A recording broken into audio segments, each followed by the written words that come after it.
Welcome to Mindfully Bipolar Talks, your trusted space for real conversations around mental health.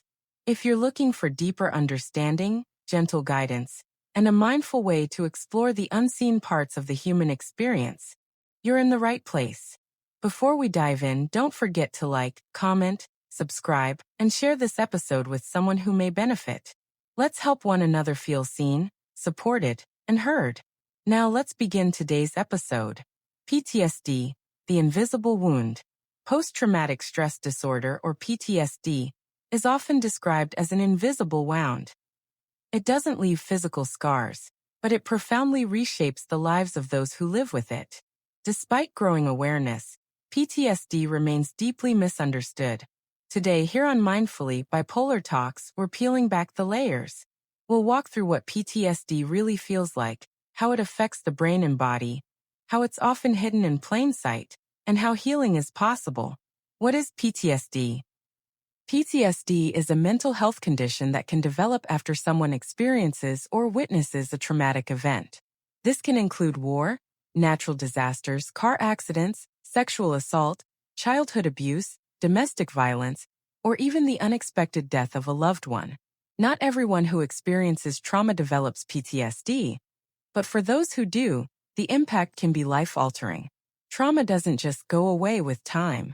For some, it lodges itself deep in the mind and body. PTSD is not about weakness. It's about a brain and nervous system doing their best to survive what felt like an impossible threat. The symptoms you can't see. One of the reasons PTSD is so often misunderstood is that it doesn't always look like panic or visible fear. Sometimes it looks like irritability and anger, emotional numbness, hyperindependence, avoidance of places, people, or conversations, flashbacks and nightmares, feeling detached from one's own body, dissociation, difficulty sleeping or concentrating. These symptoms can be deeply disruptive, affecting relationships, work, school, and even a person's sense of identity. PTSD can also manifest in the body as chronic pain, digestive issues, fatigue, and autoimmune flare-ups. The connection between the body and trauma is very real. The body keeps the score. It may appear that someone is fine on the outside, while they're silently fighting through flashbacks, anxiety, or shame. That's why we call it invisible. That's why we need to talk about it. What does PTSD feel like? For many, PTSD feels like being stuck in the past, even when you know you're in the present. A sound, a smell, a glance, these can trigger powerful, involuntary memories. It's like the brain hits the replay button without warning. You might be sitting at dinner with friends, smiling and laughing, and suddenly a memory intrudes. Your heart races. Your body tenses. Your hands may tremble. Your brain says, danger, even if there's no danger around. Other times, PTSD feels like numbness, like you're disconnected from your emotions or from the people you love. It's not that you don't care. It's that your nervous system is on overload, and shutting down is its way of protecting you. Some describe PTSD as living in a constant state of vigilance, always scanning for danger, always on edge. Others say it feels like drowning in memories or being pulled under by guilt and shame. For many, there's no single way to describe it, only the truth that something inside feels deeply, painfully different. Complex PTSD. When trauma is repeated. There's another layer, complex PTSD, or C-PTSD. This often stems from chronic trauma, especially in childhood, such as repeated abuse, neglect, or abandonment. People with complex PTSD may not have one clear event that caused their symptoms. Instead, it's the ongoing, relentless stress that builds over time. The result? Deep struggles with self-worth, persistent shame, emotional regulation issues, and intense fear of abandonment. Complex PTSD can affect attachment styles, making relationships difficult and sometimes triggering intense emotional reactions. People with C-PTSD often struggle with trust, both in others and in themselves. They may feel perpetually unsafe or unworthy, even in moments that appear calm. Understanding this distinction matters because treatment approaches may differ. And most importantly, it validates the experiences of people whose trauma wasn't one big event, but many small, painful ones that added up. How PTSD affects the brain. Let's take a mindful moment to look inside the brain. Trauma affects key areas of the brain. The amygdala, which processes fear, becomes hyperactive. The hippocampus, which helps with memory, can shrink, making it harder to distinguish past from present. The prefrontal cortex, responsible for decision-making and emotional regulation, can go offline during distress. What does this mean practically? It means someone with PTSD isn't overreacting. Their brain is reacting exactly as if the trauma is happening again because to them, on a biological level, it is. This also explains why logic and reassurance don't always help. You can tell yourself you're safe, but if your amygdala is screaming danger and your prefrontal cortex is disengaged, it's incredibly hard to believe it. That's why healing isn't just about thinking differently. It's about feeling differently. And that takes time. Misconceptions about PTSD. Let's clear up a few common myths. 1. Only soldiers get PTSD. Reality. PTSD can affect anyone. Trauma doesn't discriminate. 2. If it happened a long time ago, you should be over it. Reality. Trauma has no expiration date. 3. You can just choose to think positive. Reality. PTSD is not a mindset problem. It's a nervous system condition. Healing takes time, safety, and often professional support. 4. They're just being dramatic. Reality. Minimizing someone's trauma adds another layer of harm. Believe them. Support them. 5. They're doing it for attention. Reality. People with PTSD often isolate rather than seek attention. They may hide their symptoms out of shame or fear of judgment.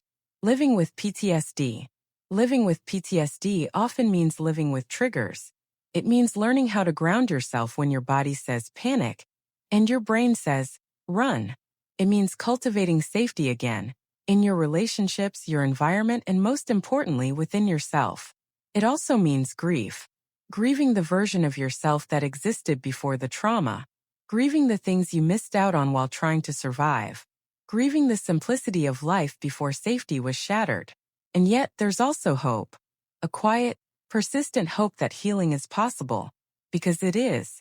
Healing is possible. Healing from PTSD doesn't mean forgetting the trauma.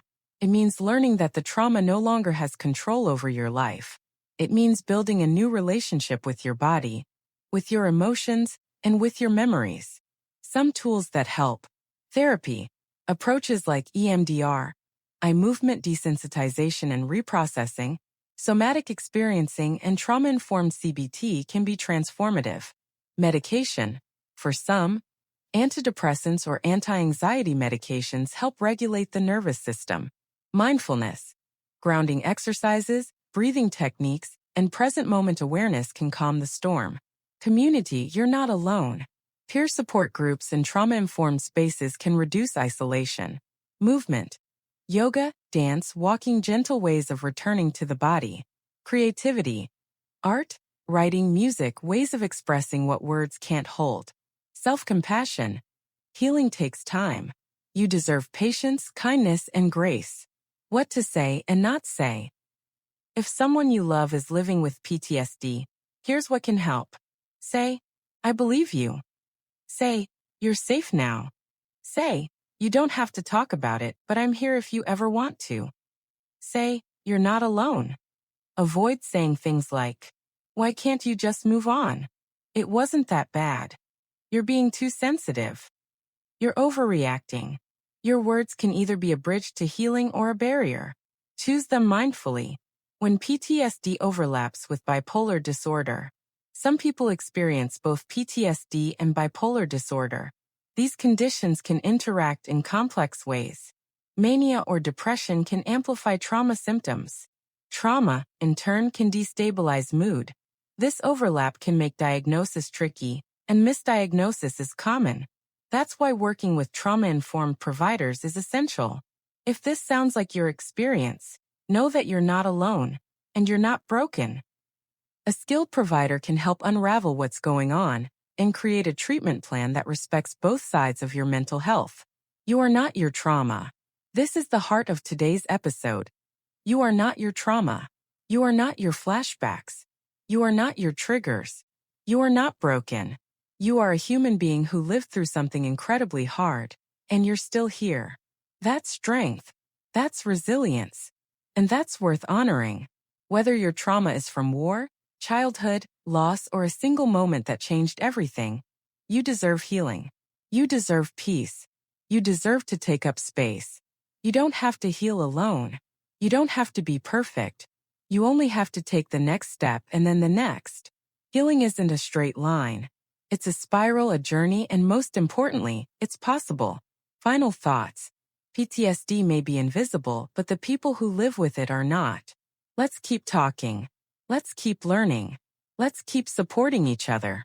You matter. Your story matters. And here at Mindfully Bipolar Talks, we see you. Thank you for spending this time with us here at Mindfully Bipolar Talks. If this episode resonated with you, or if someone in your life needs to hear it, please don't forget to like, comment, subscribe, and share. You never know who it might help. And remember, while we hope these conversations offer insight and comfort, this video is for informational purposes only. Please consult a mental health professional for personal guidance and care. You are not alone. Until next time, stay mindful, stay kind, and take good care.